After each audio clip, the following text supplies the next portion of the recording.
प्रश्नावली 1.2 संख्या पद्धति। आज उनके प्रश्नों को हल कर रहे हैं। उसी का पहला प्रश्न है, नीचे दिए गए कथन सत्य है या असत्य है, कारण के साथ उत्तर देना है। पहला प्रश्न है, प्रत्येक अपरिमेय संख्या एक वास्तविक संख्या होती है। तो दिया गया कथन सत्य है। इसका कारण है, सभी परिमेय तथा अपरिमेय संख्याएं वास्तविक संख्या के अंतर्गत आती है। सभी परिमेय और अपरिमेय संख्याएं वास्तविक संख्या के अंतर्गत आती है, अतः दिया गया कथन सत्य है। दूसरा प्रश्न है, संख्या रेखा का प्रत्येक बिंदु √m के रूप का होता है, जहां m एक प्राकृत संख्या है। तो दिया गया कथन असत्य है। इसका कारण यही है कि 0, -1, -2 किसी प्राकृत संख्या के वर्गमूल नहीं हो सकते, क्योंकि संख्या रेखा पर प्राकृत संख्याएं 1, 2, 3।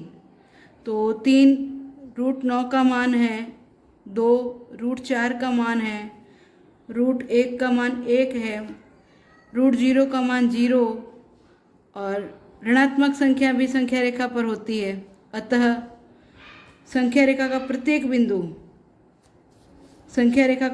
बिंदु √m के रूप का तो होता है, लेकिन वो एक प्राकृत संख्या हो जरूरी नहीं है। पूर्णांक और शून्य भी होते हैं।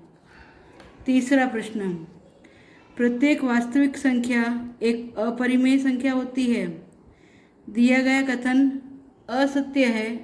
कारण, वास्तविक संख्याओं में परिमेय तथा अपरिमेय दोनों प्रकार की संख्याओं का संग्रह होता है। अतः वास्तविक संख्या परिमेय और अपरिमेय दोनों संख्याएं केवल अपरिमेय हो जरूरी नहीं।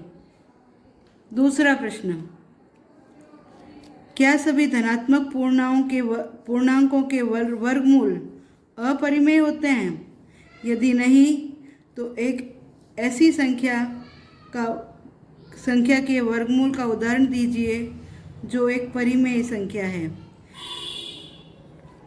सभी धनात्मक पूर्णांकों के वर्गमूल अपरिमेय हो जरूरी नहीं, परिमेय भी हो सकते हैं।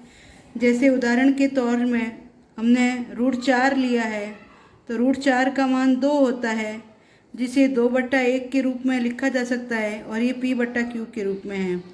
दूसरा उदाहरण √16 लिया है, जिसका मान 4 होता है। 4 को 4/1 लिखा जा सकता है, और ये p/q के रूप में है। अतः दिया गया कथन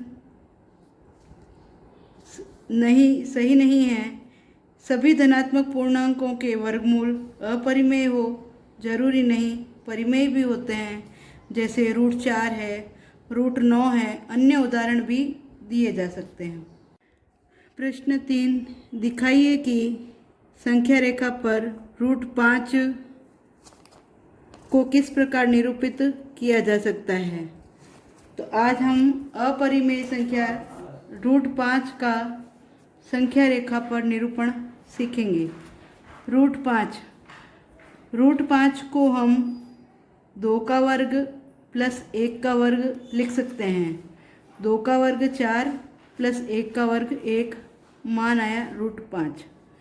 अब एक संख्या रेखा बनाइए। ये संख्या रेखा बनाई है जिस पर 0, 1, 2, 3।